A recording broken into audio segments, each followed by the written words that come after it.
আসসালামু আলাইকুম। আসসালামু আলাইকুম আলান ভাই। ভালো আছেন সবাই? শিবলি ভাই ভালো আছেন? জি, আলহামদুলিল্লাহ। আপনারা সবাই ভালো আছেন? যেভাবে আলহামদুলিল্লাহ চারিদিকে ভালো। জ্বর জারি, হ্যাঁ, ম্যাক্সিমাম সত্যি বাসায় অসুস্থ। সেটাই, একটু সাবধানে থাকতে হবে আমাদের সবাইকে। হ্যাঁ, মানে দুইটা জিনিস, একটা হলো জ্বর, তার সাথে আবার অ্যালার্জেটিক্যাল প্রবলেম। এই দুইটা জিনিস ম্যাক্সিমাম শুনি। হ্যাঁ, এখন এই দুইটা বিভিন্ন জায়গায়, আর হচ্ছে পাশাপাশি ডেঙ্গু জ্বর। হ্যাঁ হ্যাঁ হ্যাঁ, ডেঙ্গু জ্বর, সেটাই। দুই বাজে অবস্থা। যাই হোক, সবাই আমরা সাবধানে থাকি আর কি। সেটাই, সবাই সাবধানে থাকবেন, সবাই সবার জন্য দোয়া করবেন। ঠিক আছে, তাহলে আমাদের আজকে হচ্ছে ক্লাস কিন্তু ধারাবাহিকভাবে হচ্ছে, এবং আপনারা যদি শুরু থেকে সবাই থাকেন বা থাকতেন তাহলে মানে একটা গাইড প্রতিদিন বসতে হবে, কি পড়লাম মানে আমি কিন্তু সিলেবাস ধরে সাজেশন ধরে ধরে কিন্তু আপনাদের পড়ে শোনাচ্ছি। এই ধারাবাহিকতাটা অবশ্যই চাই। ঠিক আছে, তা আজকে আমরা কিন্তু 7টা অধ্যায় শেষ করে ফেলছি, 8 নাম্বার অধ্যায়ে চলে আসলাম। তো আমাদের এখানে কিছু বাদ থেকে গেছে, সেটা হচ্ছে প্রত্যেক অধ্যায়ের কিছু বিষয় আছে যেগুলো নতুন বইতে আছে, পুরাতন বইতে নাই। এরকম কিছু কিছু বিষয় আমরা পড়ি নাই, 1 থেকে 7 পর্যন্ত পড়ি নাই। এই 9টা অধ্যায় শেষ হবার পরে আমরা মৌলিক ব্যবস্থাপনার ওইগুলো পড়বো। এরপরে মৌলিক ব্যবস্থাপনার পরে মানে কোড নাম্বার অনুযায়ী, সাবজেক্ট কোড অনুযায়ী সিরিয়ালে যেটা আসে সেটাই আমরা চূড়ান্তভাবে শেষ করে পরেরটায় যাব। এইভাবে পরিসংখ্যানটাও আসবে, সাংগঠনিক আচরণটাও আসবে। ঠিক আছে, সবাই আপনারা থাকবেন ইনশাল্লাহ। তা এখন আমরা অষ্টম অধ্যায় দেখেন, এখানে 12টা আছে। 12টা প্রশ্নের মধ্যে আমরা সব তো পড়বো না, আমরা কি কি পড়বো আমি কিন্তু পাঠ পরিকল্পনা দিয়ে দিছি। এখন পাঠ পরিকল্পনা দিয়ে আপনারা ওখানে দেখতে পারবেন, পাঠ পরিকল্পনায় কোনো সমস্যা হলে মতামত রাখতে পারবেন। এখানে আজকে হচ্ছে এই অধ্যায় থেকে প্রশ্ন আসবে, এই অধ্যায় থেকে কিন্তু প্রশ্ন আসে। ঠিক আছে, নির্দেশনা ও নেতৃত্ব দান বলতে কি বোঝায়? গুণাবলী ভিত্তিক নেতৃত্ব তথ্যটি ব্যাখ্যা করুন। এখানে 2টা প্রশ্ন আছে, একসাথে আসছে বিভিন্ন সময়, এবং অনেক প্রশ্ন আছে নেতৃত্ব প্রেষণা নিয়ে আর নির্দেশনা নিয়ে এই চ্যাপ্টারটা। ঠিক আছে, তা এইটা যদি একটু মনোযোগ দিয়ে পড়া যায় তাহলে প্রশ্নগুলো লেখা যাবে, আর যদি মনোযোগ দিয়ে না পড়েন তাহলে লিখতে পারবেন না। কারণ দেখেন, নেতাকে আপনি হয়তো এটা লিখতে পারলেন, কিন্তু নেতার আচরণের উপর অনুসারীদের প্রভাব কি নিজে বানাই কতটুকু লিখবেন? লেখা সম্ভব হয় না। তারপরে নেতৃত্বের লক্ষ্যপথ তথ্য ব্যবস্থাপক গ্রিড মডেল কি, এগুলো একবারে ইজি জিনিস। ঠিক আছে, কিন্তু এগুলো একটু মনোযোগ দিয়ে পড়া দরকার, তাহলে লিখতে পারবেন। তা আমি ধারাবাহিকভাবে পড়ি। প্রথম প্রশ্ন হচ্ছে, নির্দেশনা এবং নেতৃত্ব বলতে কি বোঝায়? এই যে এইটা, নির্দেশনা ডিরেকশন এবং নেতৃত্ব লিডারশিপ দুইটি গুরুত্বপূর্ণ ব্যবস্থাপনা বা সংগঠনগত ধারণা, যা একটি প্রতিষ্ঠানের বা দলের সঠিক কার্যক্রম এবং সফলতা নিশ্চিত করতে গুরুত্বপূর্ণ ভূমিকা পালন করে। এখানে 2টা বাক্য আছে, একটা বাক্য 2টা বাক্য আপনি ভূমিকা দিবেন। ঠিক আছে, ভূমিকা ছোট প্রশ্ন আকারে আসলেও একটা কিছু উপরে ভূমিকার মতন কয়েকটা লাইন হবে, সরাসরি আপনি সংজ্ঞায় যাবেন না। এটা দিলেন, যদিও এই দুটি ধারণা একে অপরের সাথে সম্পর্কিত, তবে তাদের মধ্যে কিছু পার্থক্য আছে। দেখছেন এখানে কি বলছে ভূমিকায়, আমি একটু নিজের ভাষায় বলি। নির্দেশনা এবং নেতৃত্ব দুইটাই কি ধারণা, কার ধারণা? ব্যবস্থাপনা ও সংগঠনগত ধারণা। এই যে প্রথম বাক্য শেষ, দ্বিতীয় বাক্যে কি বলছে? এই দুটি ধারণা একে অপরের সাথে সম্পর্কিত, তবে কিছু পার্থক্য আছে। 2টা বাক্য কিন্তু ক্লিয়ার। এরপরে আমরা যাই, দেখেন নির্দেশনা কাকে বলে এবং নেতৃত্ব কাকে বলে। আপনি ছোট প্রশ্নে আসলে আপনি যদি সময় না থাকে নিচের অংশ বাদ দেন, কিন্তু অন্তত এই পর্যন্ত দিতে হবে। ঠিক আছে, আমি এবার দেখি নির্দেশনাটা কি। নির্দেশনা হলো সেই প্রক্রিয়া যার মাধ্যমে একটি প্রতিষ্ঠান বা দল তার লক্ষ্য অর্জনের জন্য কর্মীদের সঠিক পথে পরিচালিত করেন। এটি কর্মীদের কাজ করার জন্য একটি সুস্পষ্ট দিক নির্দেশনা। দেখেন, নির্দেশনা এবং নেতৃত্ব কিন্তু কাছাকাছি জিনিস। নেতাও কিন্তু নির্দেশনা দেন। ঠিক আছে, নেতৃত্ব দেওয়াটাও পথ দেখানো, নির্দেশনা দেওয়াটাও একটা পথ দেখানো, কিন্তু এখানে আপনাকে 2টার মধ্যে তফাৎ করে লিখতে হবে যদি 2টা আসে একসাথে। আমি আবার পড়ি, নির্দেশনা হলো সেই প্রক্রিয়া যার মাধ্যমে একটি প্রতিষ্ঠান বা দল তার লক্ষ্য অর্জনের জন্য কর্মীদের সঠিক পথে পরিচালনা করেন। আর এটা কি করে, এই বাক্যটা, দ্বিতীয় বাক্যটা অবশ্যই দিবেন, এটি কর্মীদের কাজ করার জন্য একটি সুস্পষ্ট দিক নির্দেশনা দেয় এবং কর্মপন্থা প্রদান করে। যেহেতু নির্দেশনা ডিরেকশন মানে স্পষ্ট নির্দেশ, পথটা সুস্পষ্টভাবে দেখান। ঠিক আছে, নির্দেশনা মূলত একটি প্রক্রিয়া যা প্রতিষ্ঠানের উদ্দেশ্য এবং লক্ষ্য পূরণের জন্য কর্মীদের কার্যক্রমের সঠিক পথ নির্দেশনা।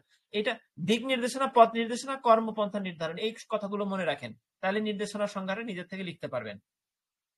নির্দেশনা, দিক নির্দেশনা, হ্যাঁ এটা। আচ্ছা, আর নেতৃত্বটা কি? লিডারশিপ। দেখেন, নেতৃত্ব হলো সেই প্রক্রিয়া যেখানে একজন নেতা বা ম্যানেজার তার দল বা কর্মীদের প্রেরণা দেয়। দেখেন, নির্দেশনার মধ্যে কিন্তু কোনো প্রেরণা শব্দ আসে নাই। আপনি তফাৎটা বুঝে রাখেন, তফাৎটা বুঝলে আমরা বানাই লিখতে পারবো।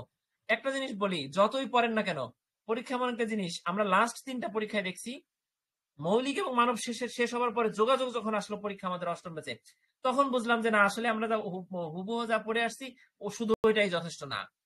ঠিক আছে, তো মুখস্থ করে আসা, নকল নিয়ে আসা, ওটা কিন্তু ব্রেক হবে।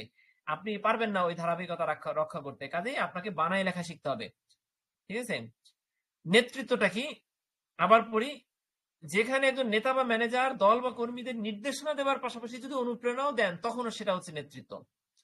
ঠিক আছে, এটা কি করবে? কর্মীদের উদ্দীপ্ত করবে এবং একটি লক্ষ্য অর্জনের জন্য তাদের পরিচালনা বা অনুপ্রাণিত করবে। নেতৃত্ব শুধু কাজের নির্দেশনা প্রদান নয়। দেখছেন, মূল কথায় কিন্তু আসছি, নেতৃত্ব শুধু ওই 1 নম্বরের নির্দেশনা না, এটি কর্মীদের মধ্যে বিশ্বাস, আস্থা এবং সহযোগিতা তৈরি করতে সহায়ক। তার মানে আপনি যদি আসে এই দুইটা চোখ বুঝে লিখবেন, আমি একটু রিভিউ দেই কি কি লিখবেন। দেখেন, নির্দেশনা আসলে আপনি লিখবেন যে এটা কর্মীদের, একটা প্রতিষ্ঠান বা একটা দলের কর্মীদেরকে সঠিক পথে পরিচালনা করার জন্য সুস্পষ্ট দিক নির্দেশনা এবং কর্মপন্থা নির্ধারণ করে দেওয়া হয় এবং সেই অনুযায়ী কর্মীরা পরিচালিত হন, সেখান থেকে পিছপা হতে পারেন না। এটা হচ্ছে নির্দেশনা। আর নেতৃত্বটা হচ্ছে কি? নেতা বা ম্যানেজার তার দল বা কর্মীদেরকে কি করেন? কাজ করার জন্য, লক্ষ্যে পৌঁছানোর জন্য উদ্দীপ্ত করেন, প্রেষিত করেন, অনুপ্রাণিত করেন। ঠিক আছে, এবং আরেকটা বাক্য লিখবেন, নেতা শুধুমাত্র কাজের নির্দেশনা দেন না, বরং বিশ্বাস, আস্থা এবং সহযোগিতার পরিবেশ তৈরি করে তারপর নির্দেশনা দেন। এই হলো মৌলিক কথা। ঠিক আছে, তাহলে আমরা এখানে কি বলছি দেখেন, নির্দেশনা এবং নেতৃত্ব একে অপরের পরিপূরক। মানে কি, একটা আরেকটার সাথে লাগে। নেতৃত্ব দিতে গেলে নির্দেশনা লাগবে, আবার নির্দেশনাটা যদি ফলপ্রসূ করতে চান তাহলে নেতৃত্বের গুণাবলী লাগবে। সফল প্রতিষ্ঠান বা সংগঠনের জন্য উভয়ই প্রয়োজন। ঠিক আছে, একটি ভালো নেতা যখন কর্মীদের সঠিক দিশা দেখায়, তাদের অনুপ্রাণিত করে, তখন প্রতিষ্ঠান দলের সাফল্য নিশ্চিত হয়। তো এই হলো নেতা এবং নির্দেশনা, এটা কিন্তু খুব ইম্পর্টেন্ট। ঠিক আছে, তবে মৌলিক এবং মানবে কোনটা যে ইম্পর্টেন্ট সেটা কিন্তু বলা যাচ্ছে না। আমি সেই ব্যাপারে আমি একটু কথা বলতে বলছিলাম, আপনাদের মোতাহার স্যারকে ফোন দিয়ে জিজ্ঞাসা করবেন। ঠিক আছে, আপনারা কেউ, আমি তো 3rd সেমিস্টারে উঠে গেছি, আমি আমাদের মেইন ক্যাম্পাসের অষ্টম ব্যাচের সিআর, আমি সেই হিসাবে মোতাহার স্যারের সাথে আমার সপ্তাহে 1 বার 2 বার কথা হয়, মেসেজিং হয়। কিন্তু আমি যদি 1st সেমিস্টারের কথা জিজ্ঞেস করি তাহলে উনি মাইন্ড করতে পারেন। ঠিক আছে, লাইন ছেড়ে বেলাইনের কথা আমি কেন জিজ্ঞেস করবো? এই জন্য আপনাদের কাউকে বলছি, আপনারা একটু মোতাহার স্যারকে ফোন দিয়ে অফিস আওয়ারে বলবেন যে স্যার, আমাদের তো মৌলিক ব্যবস্থাপনার একটা বই আছে, পুরাতন বই, পিডিএফ ফাইল, যেটা ওয়েবসাইটে আছে, আর আমাদের তো দিচ্ছেন নিউজ প্রিন্টের নতুন বই। এখন এই দুটার মধ্যে তো ব্যাপক পার্থক্য, আসলে আমরা কোনটা ফলো করব, প্রশ্ন কোনটার থেকে হবে, এই কথাটা বলে ফেলেন তাকে, সে কি বলে দেখেন। ঠিক আছে, আর তা না হলে কিন্তু হুট করে একটা বই ফলো করলেন আর একটা থেকে আসলো, বা আপনি পুরাতন বই ফলো করলেন না, আপনি পুরাতন বই থেকে একটা চ্যাপ্টার এসে গেল, এটা কিন্তু হয়েছে। আচ্ছা, তাহলে 1 নাম্বার গেল। এবার আমরা কি পড়বো? কেউ একটু আমাকে একটু হেল্প করেন, আমাদের শিডিউলে আজকে দ্বিতীয় প্রশ্ন কি ছিল?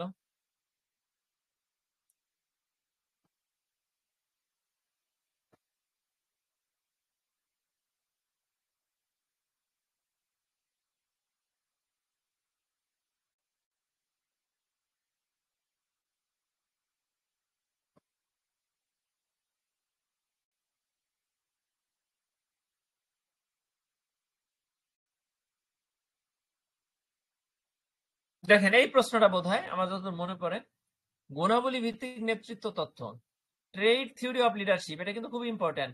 এটা একবার, এখানে তেমন কোনো বিষয় না, আপনি এখানে কিছু জিনিস বুঝলেই লিখতে পারবেন।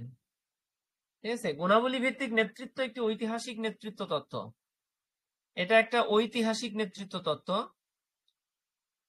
যা এই ধারণায় বিশ্বাসী যে একজন সফল নেতা হতে হলে তার কিছু গুণাবলী বা বৈশিষ্ট্য থাকতে হবে। গুণাবলী ভিত্তিক নেতৃত্ব তত্ত্ব মানে একবারে সহজ একটা বিষয়, আপনি প্রশ্ন দেখেই বুঝতে পারছেন, এটা এমন কোন জটিল কোন মডেল না।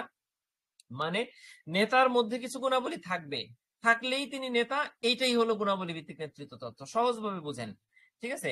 তা আপনি ভূমিকায় ইংরেজি টার্মটা লিখলেন ভালো হবে। গুণাবলী ভিত্তিক নেতৃত্ব তথ্য একটি ঐতিহ্যগত নেতৃত্ব তথ্য। মানে এই ধারণায় বিশ্বাস করা হয়, মানে সে আদিকাল থেকে বিশ্বাস করা হয় যে নেতার কিছু গুণ থাকবে, যেটা আপনি আমি কিন্তু নেতা না। নেতা হতে গেলে কিছু গুণ থাকবে, বা আমাদের মধ্যে যে নেতৃত্ব দিচ্ছে নিশ্চয়ই তার কিছু না কিছু গুণ আছে, ঠিক আছে? এই তথ্যে সেটা মনে করে। এই তথ্য অনুসারে নেতা হওয়ার জন্য কিছু মানসিক এবং শারীরিক গুণাবলী থাকা দরকার। শুধু মানসিক না, মানে কথা বলতে পারেন সেটা না, শারীরিক গুণাবলীও কিন্তু দরকার, যা একজন ব্যক্তিকে তার অনুসারীদের প্রতি প্রভাবিত এবং পরিচালনা করার ক্ষমতা দেয়। নেতা যদি অনেক সুন্দরভাবে কথা বলতে পারেন, হ্যাঁ, উনি ওনার হাঁটা চলা, কথা বলা, ওনার হাতের হাত, ওনার মুভমেন্ট, এগুলো যদি ভালো হয় তাহলে কিন্তু অনুসারীরা কি হয়, প্রভাবিত হয়, ঠিক না? এই হলো ভূমিকা। এখন আমরা নেতৃত্ব, গুণাবলী ভিত্তিক নেতৃত্ব তত্ত্বটা ব্যাখ্যা করব। এখানে কিভাবে ব্যাখ্যা করব? আপনি নানান ভাবে ব্যাখ্যা করতে পারেন।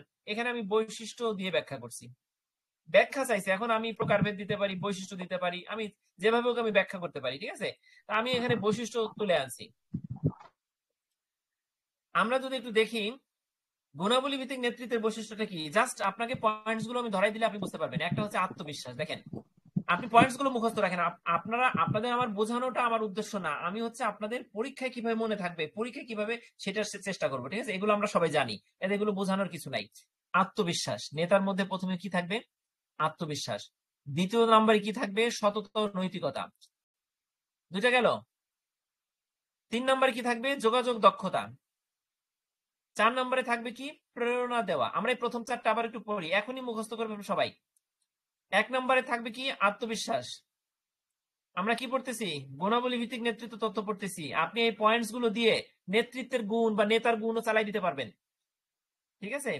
1 নম্বরে থাকবে আত্মবিশ্বাস, 2 নম্বরে থাকবে সততা ও নৈতিকতা, 3 নম্বরে থাকবে যোগাযোগ দক্ষতা। নেতা কমিউনিকেশন করতে না পারলে তো নেতা হলো না।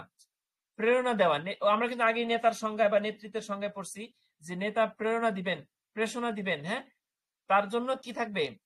প্রেরণা দেবার ক্ষমতা থাকবে। 4টা গেল। পরের 3টা কি দেখেন?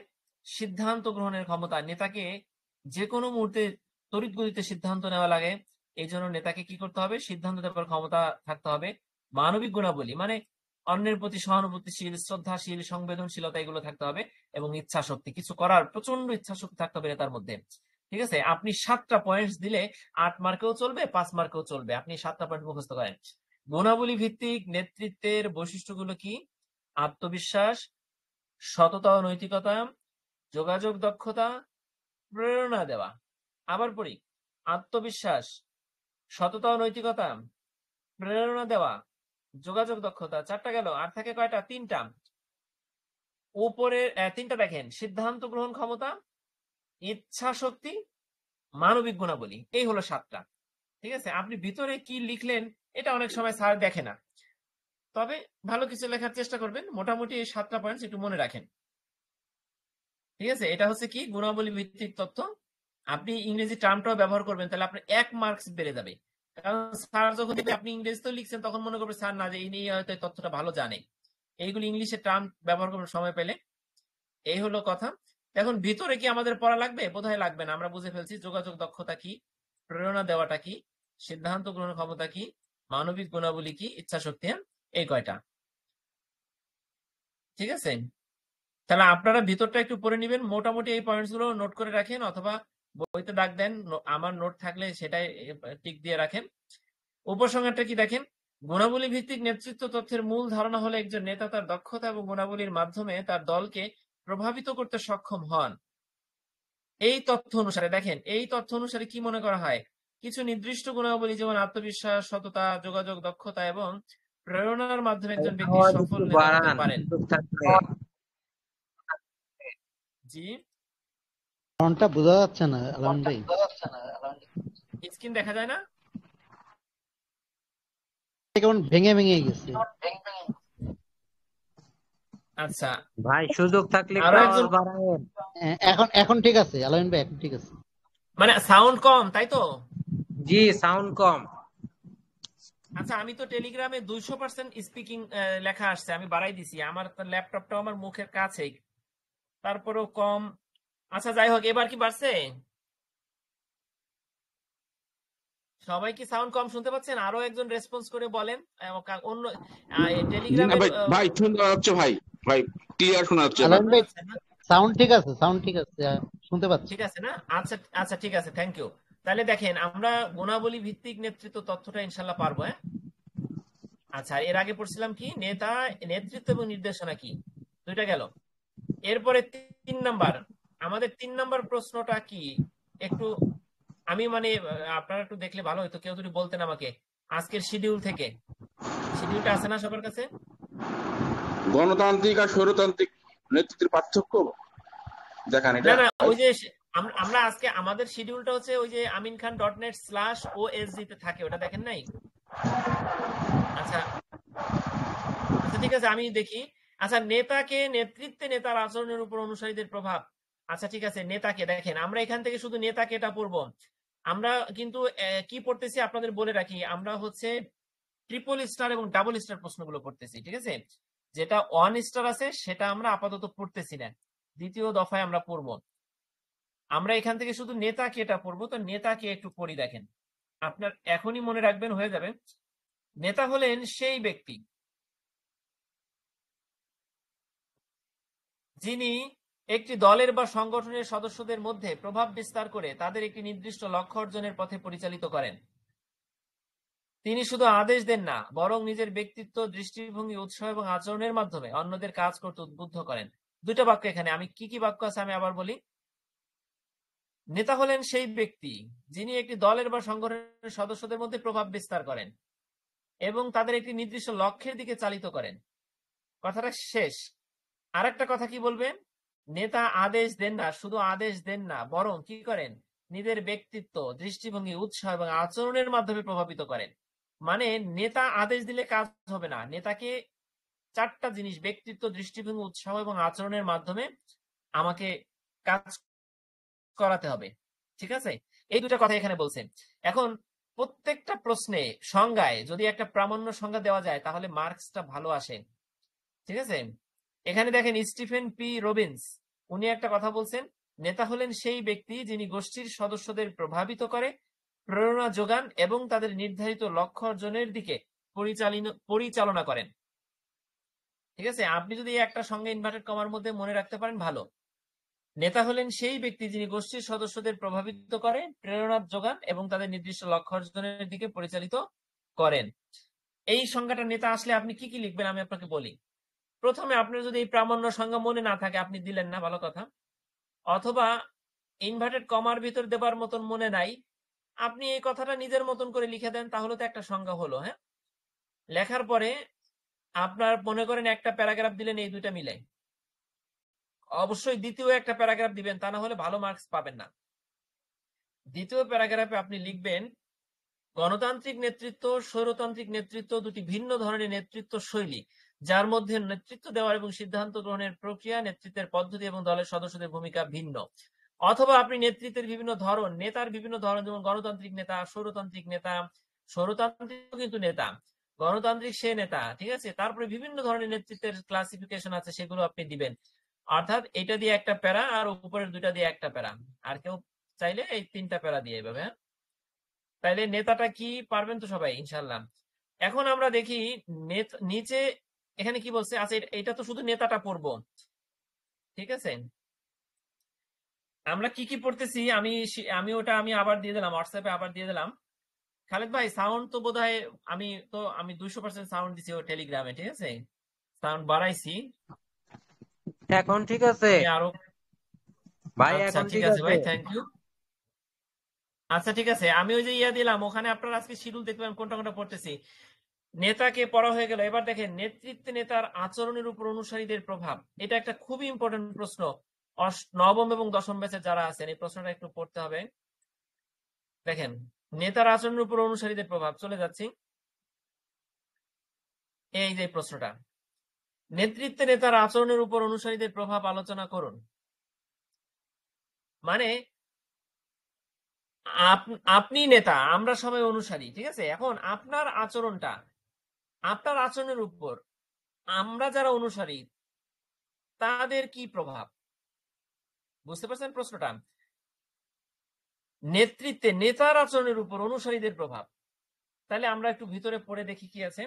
নেতৃত্বে নেতার আচরণ অনুসারীদের উপর গভীর প্রভাব ফেলে। এখানে প্রশ্নটা আচ্ছা, প্রশ্নটা একটু বোধহয় দুই ভাবে আসতে পারে, মানে নেতার আচরণের উপর অনুসারীদের প্রভাব নাকি অনুসারীদের আচরণের উপর নেতার প্রভাব।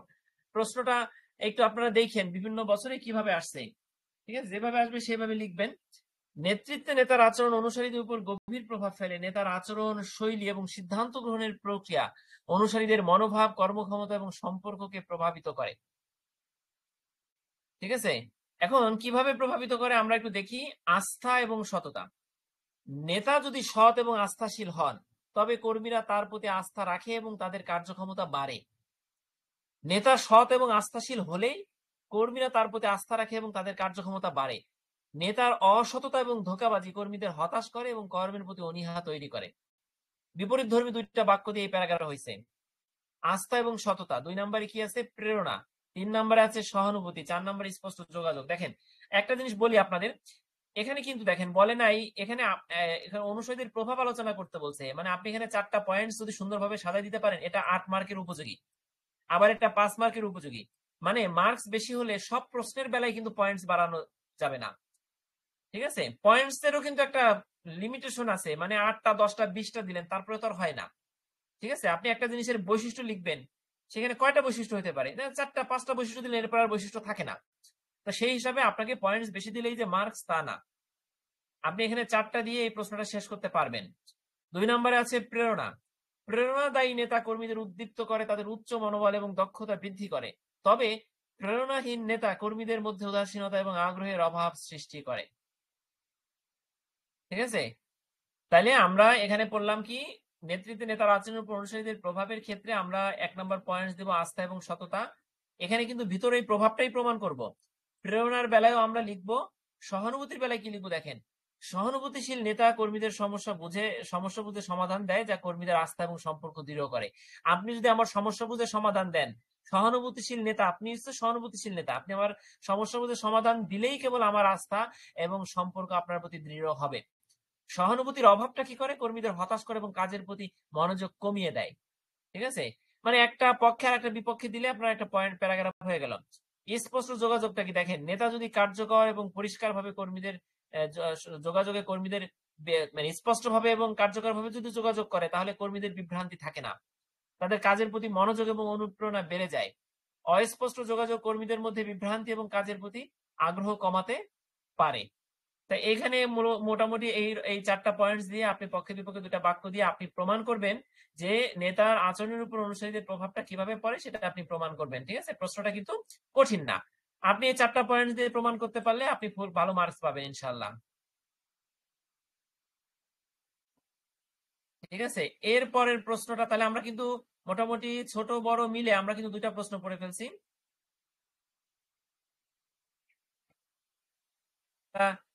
আমাদের পাঠ পরিকল্পনায় দেখতে পারতেছেন 1 এবং 4 নাম্বার প্রশ্নটা পড়ে ফেলছি, মানে সিরিয়ালে 1 এবং 2। এরপরে 3 নম্বর প্রশ্ন হচ্ছে নেতৃত্বের লক্ষ্যপথ তথ্য এবং ব্যবস্থাপকীয় গ্রিড মডেল। ঠিক আছে, এই প্রশ্নটা আমি দেখি পড়াই। আর আগের 2টা হয়েছে, সবার আগের 2টা ইনশাল্লাহ হবে তো? একটু রেসপন্স দিয়েন ভাই। জি ভাই হ্যাঁ ইনশাআল্লাহ। ঠিক আছে, জি জি ঠিক আছে, থ্যাংক ইউ। আচ্ছা, তাহলে আমরা এবার পড়বো নেতৃত্বের লক্ষ্যপথ তথ্য এবং ব্যবস্থাপকীয় গ্রিড মডেল। দেখেন নেতৃত্বের অনেক তথ্য আছে, মডেল আছে, বইতে আপনারা দেখতে পারবেন। এর মধ্যে 2টা তথ্য নেতৃত্বের 2টা তথ্য কিন্তু ইম্পর্টেন্ট। একটা হচ্ছে ব্যবস্থাপকীয় তথ্য, ব্যবস্থাপকীয় গ্রিড মডেল, আর একটা হচ্ছে লক্ষ্যপথ, নেতৃত্বের লক্ষ্যপথ তথ্য। ঠিক আছে, বুঝতে পারছেন? ভাই বুঝতে পেরেছি। আচ্ছা, আর পেশনার ক্ষেত্রে অনেকগুলো তথ্য আছে। ঠিক আছে, আমরা এখানে চ্যাপ্টারটা কিন্তু 2টা জিনিসে বিভক্ত, একটা হচ্ছে নেতৃত্ব, একটা হচ্ছে পেশনা। ঠিক আছে, মানে মোটিভেশন, আর একটা হচ্ছে লিডারশিপ। তা আমরা নেতৃত্বের বেলায় যে 2টা মডেল আছে, নেতৃত্বের লক্ষ্যপথ তথ্য এবং ব্যবস্থাপক গ্রিড মডেল, এটা বইতে বোধহয় কিভাবে আছে একটু দেখেন, আমার খেয়াল নাই, তবে আমি নোট থেকে আপনাদের পড়াচ্ছি। দেখেন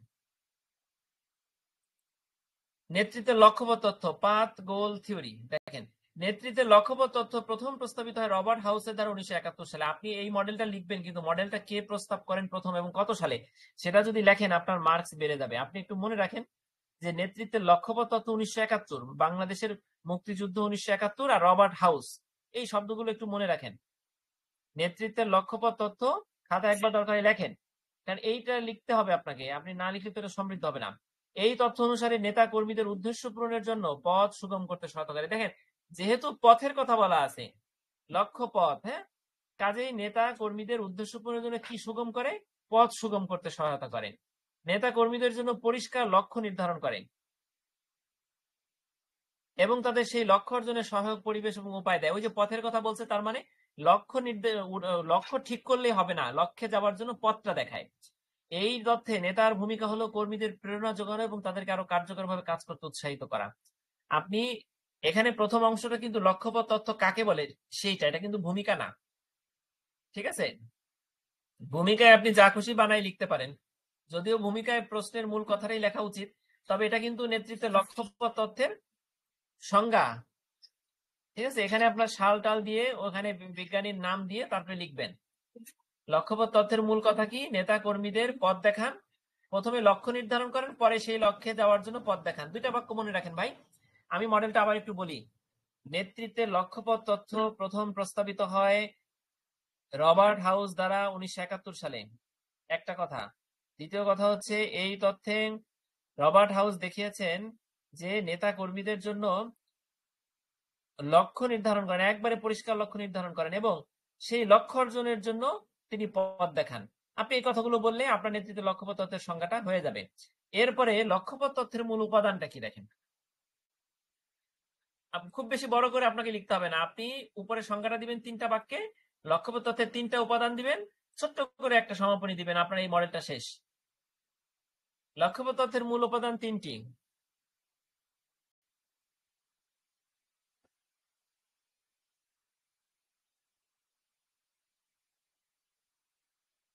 একটা হচ্ছে নেতার শৈলী, শৈলী মানে তো বুঝেন, নেতার আর্ট, নেতার যে বিশেষ যে ক্যাপাসিটি, সেটাই তার শৈলী। নেতা বিভিন্ন শৈলীতে কাজ করতে পারেন, যেমন নির্দেশনামূলক, সহানুভূতিশীল, অংশগ্রহণমূলক বা অর্জনমুখী, 4টা। অ্যাচিভমেন্ট ওরিয়েন্টেড, পার্টিসিপেটিভ, সাপোর্টিভ এবং কি ডিরেক্টিভ, এই 4টা। আপনি ইংরেজিটাও মনে রাখেন, তাহলে বাংলাটা আপনার সহজে মনে আসবে। নেতার শৈলী কয়টা? 4টা। এই 4টা শৈলীর যে কোনো একটা শৈলীতে নেতা কাজ করতে পারেন বা একাধিক শৈলীতেও কাজ করতে পারেন, ঠিক আছে? শৈলীগুলো বুঝলেন? নির্দেশনামূলক মানে নির্দেশ দিলেই কাজ করে, তাহলে আপনি নির্দেশ দিলেন। জনগণের মধ্যে সহানুভূতিশীল, আপনি সহানুভূতিশীল হয়ে জনগণকে দিয়ে কাজ করালেন, আপনি নিজে মাঠে নেমে কাজ করালেন, অথবা আপনি কি অর্জন হচ্ছে সেটার উপর গুরুত্ব দিলেন, যে তোমার আজকে ভালো কাজ করছো তুমি, হ্যাঁ তুমি অর্জন করতে পারছো, এইভাবে অর্জনমুখী নেতৃত্ব, ঠিক আছে? এইটা হচ্ছে 4টা শৈলী। আপনি 4টা শৈলী মনে রাখলে পয়েন্টস হয়ে যাবে। এরপরে কর্মী বৈশিষ্ট্যটা আমরা একটু দেখি। লক্ষ্যপথ তথ্যে শুধুমাত্র নেতার ভূমিকা থাকবে তা কিন্তু না, এখানে কর্মীদেরও অংশগ্রহণ আছে। আমরা কর্মীর বৈশিষ্ট্যটা কি হবে লক্ষ্যপথ তথ্যে একটু দেখি।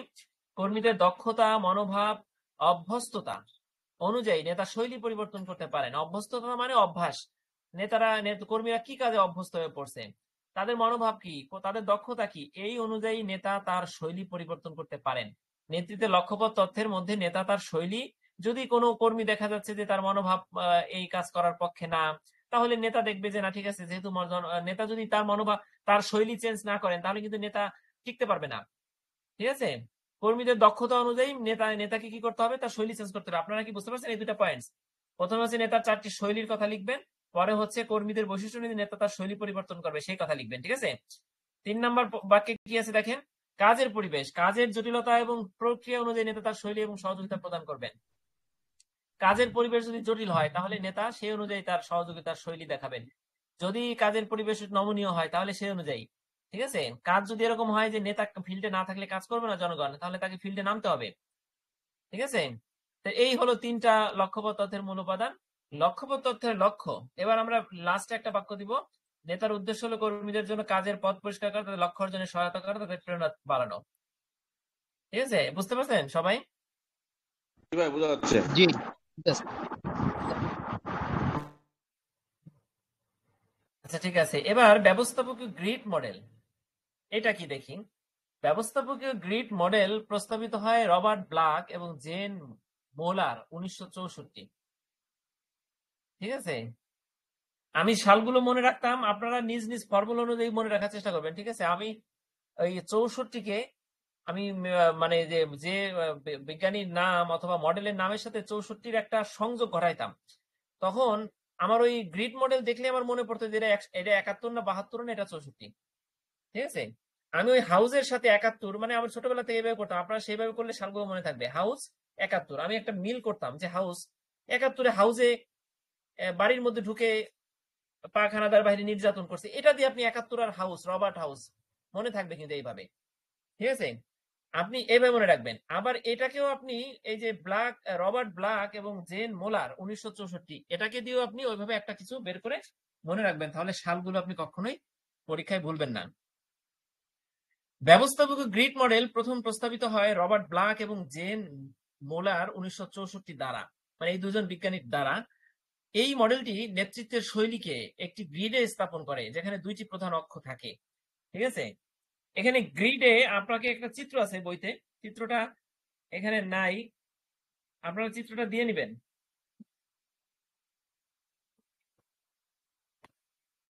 আমি একটু বইতে যাচ্ছি, 8ম অধ্যায়ে দেখি চিত্রটা কত পৃষ্ঠায় আছে।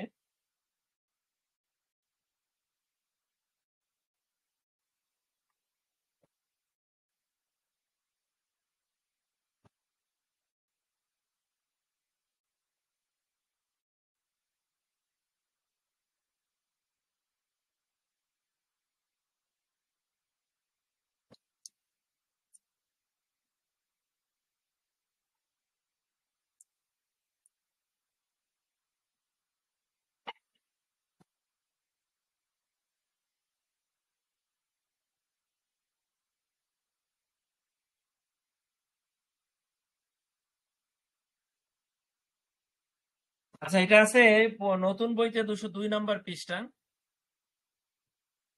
ঠিক আছে, এখানে দেখেন এই চিত্রটা আপনাকে দিতে হবে, দিলে ভালো, যেহেতু এটা গ্রিড থিওরি, একটা গ্রিডে স্থাপনের কথা বলা হয়েছে, আপনি চিত্রটা দিতে পারেন। আসলে চিত্রটা যদি দেখতে পারেন 202 নম্বর পৃষ্ঠায় আছে, দেখেন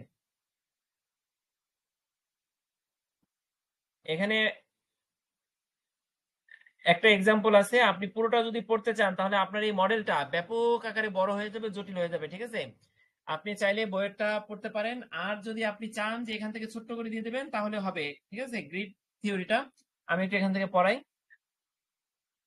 ওখানে বেশ কিছু এক্সাম্পল দেওয়া আছে, সে অনুযায়ী ওরা বিবরণটা দিছে, বুঝছেন। মানুষের প্রতি মনোযোগ, দেখেন এখানে দুইটি প্রধান অক্ষ, একটা হচ্ছে মানুষের প্রতি মনোযোগ, concern for people, concern for production, কাজের প্রতি মনোযোগ। মানুষের প্রতি মনোযোগের বেলায় কি আছে, কর্মীদের প্রতি নেতার সহানুভূতি এবং তাদের কল্যাণে মনোযোগ।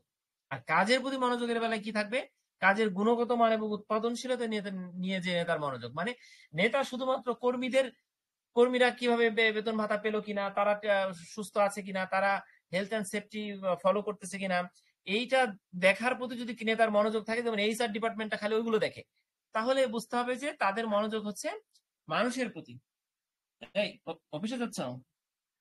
ক্লাস নিচ্ছি তো কথা বলতে পারলাম না, ঠিক আছে। আচ্ছা, ওদের সবাইকে সালাম দিও আর আমাকে দিয়ে দিতে বলো, হাসানকে। আচ্ছা, ঠিক আছে। ব্যবস্থাপক গ্রিড মডেল, দেখেন ম্যানেজারিয়াল গ্রিড মডেল, এটা রবার্ট ব্লাক এবং জেন মোলার 1964।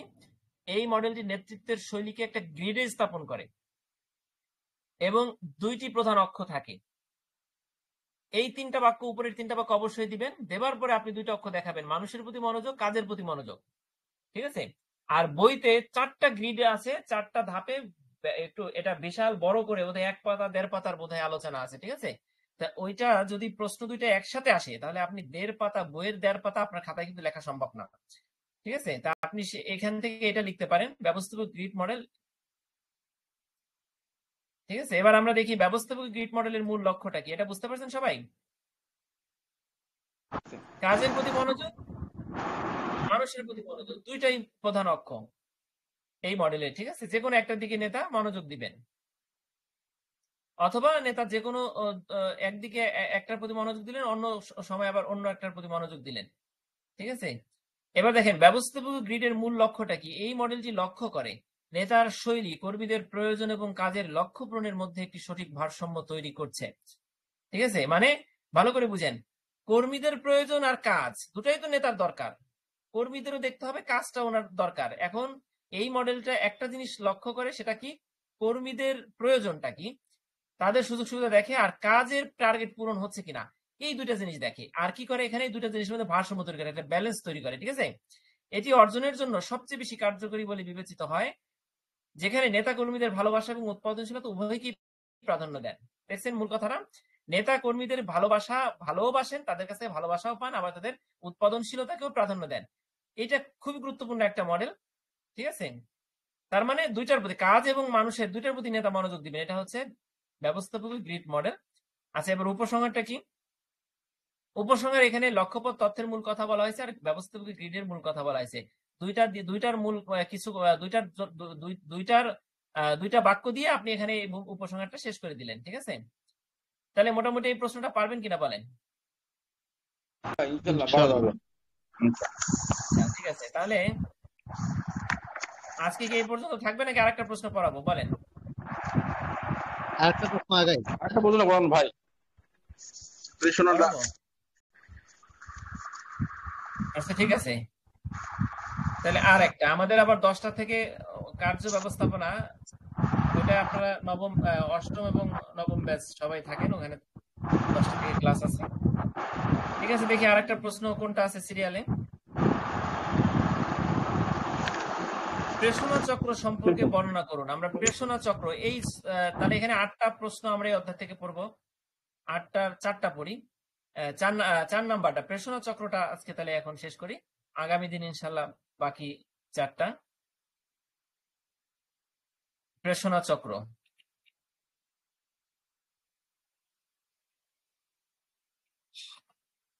আচ্ছা, এই যে প্রেষণা চক্র, দেখেন প্রশ্নটা ছোট্ট আছে।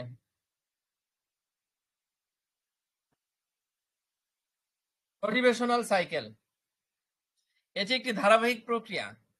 মানে প্রেষণা চক্র মানে তো আমরা বুঝতে পারলাম, চক্র মানে ঘুরে ঘুরে আবার জায়গায় আসবে। প্রেষণা চক্র হচ্ছে আপনাকে প্রেষণা দিয়ে, মোটিভেশন দিয়ে চুপ করে বসে থাকলে হবে না, ওইটা বিভিন্ন স্টেপ বাই স্টেপ চক্রাকারে এই মোটিভেশন প্রক্রিয়াটা আপনার চলতেই থাকবে প্রতিষ্ঠানে, নেতা এবং কর্মীর মধ্যে এটা চলতে থাকবে। ঠিক আছে, তাহলেই কেবল উৎপাদন অব্যাহত থাকবে। প্রেষণা চক্র বা মোটিভেশনাল সাইকেল একটি ধারাবাহিক প্রক্রিয়া যা কর্মীদের প্রেরণা সৃষ্টি, বজায় রাখা এবং বৃদ্ধি করার জন্য ব্যবহৃত হয়। আবার পড়ি, প্রেষণা চক্র একটি ধারাবাহিক প্রক্রিয়া যা কি করে, দেখেন, কর্মীদের প্রেষণা তৈরি, সৃষ্টি করে, বজায় রাখে এবং বৃদ্ধি করার জন্য ব্যবহৃত হয়। 3টা জিনিস। এটি একটি অবিচ্ছিন্ন প্রক্রিয়া, মানে কখনোই বিচ্ছিন্ন হয় না, যেহেতু সাইকেল বলছে, চক্র কর্মীদের লক্ষ্য অর্জনের জন্য প্রেরণা সরবরাহ করবে এবং তাদের কাজের প্রতি আগ্রহ এবং উদ্দীপনা বাড়াবে। ঠিক আছে, ভূমিকাটা ইম্পর্টেন্ট। এরপরে আমরা প্রেষণা চক্রের উপাদানগুলো পড়বো। চক্রটি সাধারণত 5টি ধাপের মাধ্যমে কাজ করে, যেগুলো একে অপরের সাথে সংযুক্ত। যেহেতু চক্র বলছে, কাজে সংযুক্ত, এবং এই প্রেষণা চক্রটি কয়টি ধাপে কাজ করে? 5টি ধাপে। আমরা এবার 5টি ধাপটা একটু পড়ি। চাহিদা বা যোগান, দেখেন, চাহিদা বা প্রয়োজনীয়তা। 2 নাম্বার আছে উদ্দীপনা সৃষ্টি, কার্যকরী পদক্ষেপ গ্রহণ, ফলাফল বা অর্জন,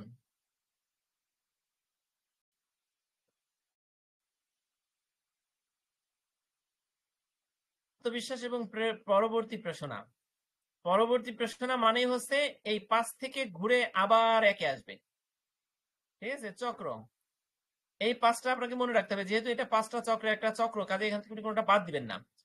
প্রথম হচ্ছে চাহিদা বা প্রয়োজনীয়তা, এটা কি আমরা একটু দেখি। প্রেষণা চক্রের মাধ্যমে প্রথম ধাপ হলো চাহিদা বা প্রয়োজনীয়তা সৃষ্টি হওয়া। এটি মানুষের অভ্যন্তরীণ অনুভূতির মাধ্যমে শুরু হয়।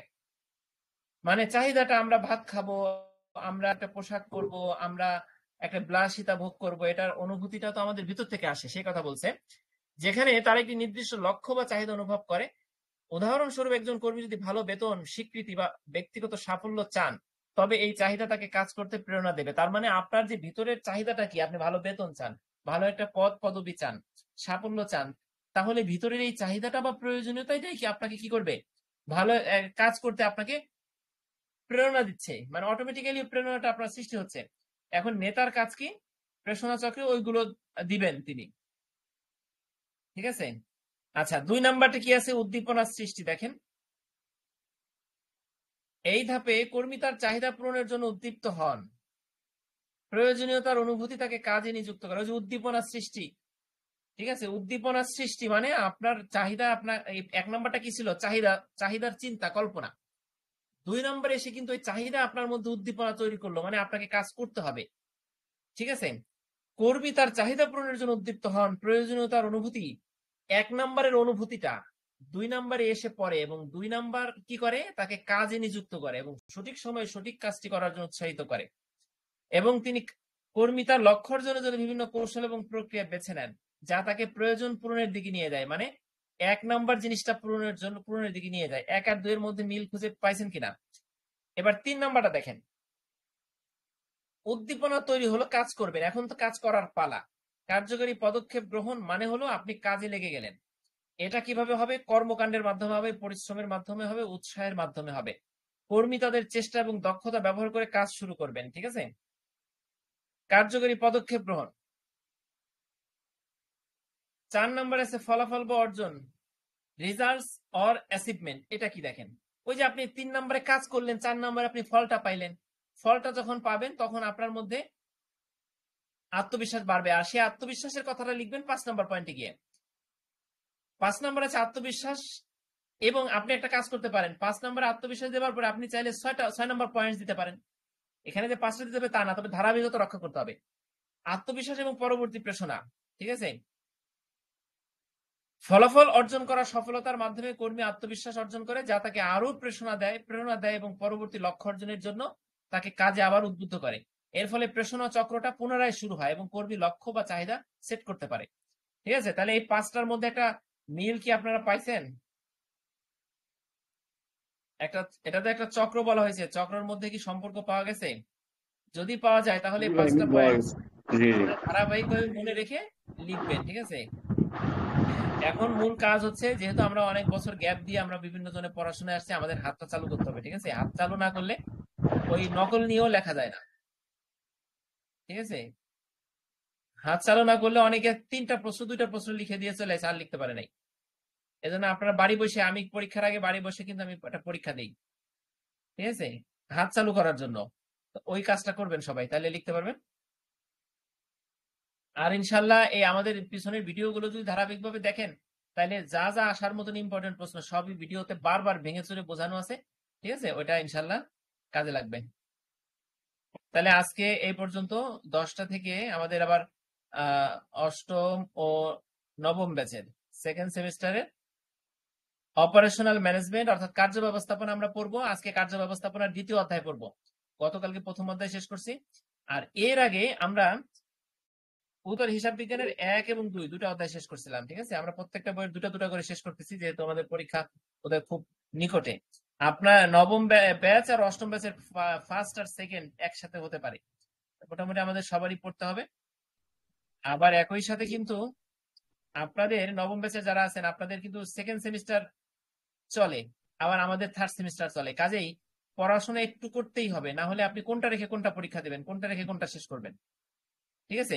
ফার্স্ট সঠিক। সেমিস্টারে এখন আছে, সেকেন্ড সেমিস্টারের বইগুলো কিন্তু খুব জটিল, ঠিক না ভাই? হ্যাঁ, সঠিক। সেকেন্ড সেমিস্টারে বানাই লেখা যাবে না, না পড়লে একটা প্রশ্ন বানাই লিখতে পারবেন না। First mathematical type. সেমিস্টারে অনেকটা, হ্যাঁ হ্যাঁ, ম্যাথমেটিক্যাল টার্ম, বিভিন্ন চিত্র, সূত্র, বিভিন্ন মডেল, এগুলো তো না পড়লে পারা যায় না। আর কমার্স ব্যাকগ্রাউন্ডে যারা আছেন, হ্যাঁ বুঝতে পারছেন, তারা হয়তো একটু পারবেন। যারা কমার্স ব্যাকগ্রাউন্ডের নাই, তাদেরকে কিন্তু একটু বেশি মনোযোগ দিতে হবে। যেমন উচ্চতর হিসাব বিজ্ঞান, তারপরে আবার অনেক জটিল জটিল সাবজেক্ট আছে, কার্য ব্যবস্থাপনা বলেন, সবগুলো কিন্তু জটিল, বিভিন্ন মডেলে ভরা, বিভিন্ন টুলস আছে এখানে। হ্যাঁ হ্যাঁ, ঠিক আছে? আবার থার্ড সেমিস্টারে ওখানেও ভালো জটিল জটিল সাবজেক্ট আছে, ম্যানেজমেন্ট, ম্যানেজেরিয়াল ইকোনমিক্স আছে বোধহয়, তারপরে আগে আরো এত অনেক ভয় দেখে, সাবজেক্ট আছে। এত ভয় দিয়েন না আগে, তাহলে তো চুপসে যাবে। না, আমি কমার্স ব্যাকগ্রাউন্ডের না, তাহলে আমি কিভাবে আপনাদের পড়ে শোনাচ্ছি? কারণ হচ্ছে ঘাটাঘাটি করি, আপনারা আমার সাথে থাকলেই আমি আশা করি এবং আত্মবিশ্বাস আমার মধ্যে আছে, যে কোনো কঠিন বিষয় হোক ভেঙে চুরে নিজে বুঝে আপনাদের বুঝাই দেবো, ঠিক আছে? আপনাদের আর পরিশ্রম ইনশাআল্লাহ। করতে হবে না, মানে আমি বুঝে আমি আপনাদের বুঝাই দেবো, জান, ইনশাআল্লাহ। ঠিক আছে, তো এতটুকুই আমরা ইনশাআল্লাহ তাহলে রেখে দেই নাকি? তাহলে 10টায় আবার সেকেন্ড জি সেমিস্টারের ভাই, ক্লাসটা জি হবে। ভাই, হ্যাঁ জি, টাইমও হয়ে আসছে জি। একটু রেস্ট নেই, ওকে? ঠিক আছে, আসসালামু আলাইকুম। আসসালামু ভাই। আচ্ছা, আর আমরা প্রতিদিন কি পড়বো সেটার শিডিউল কিন্তু আমাদের লিংকে থাকে, ওখান থেকে দেখে নেবেন। ওয়ালাইকুম আসসালাম।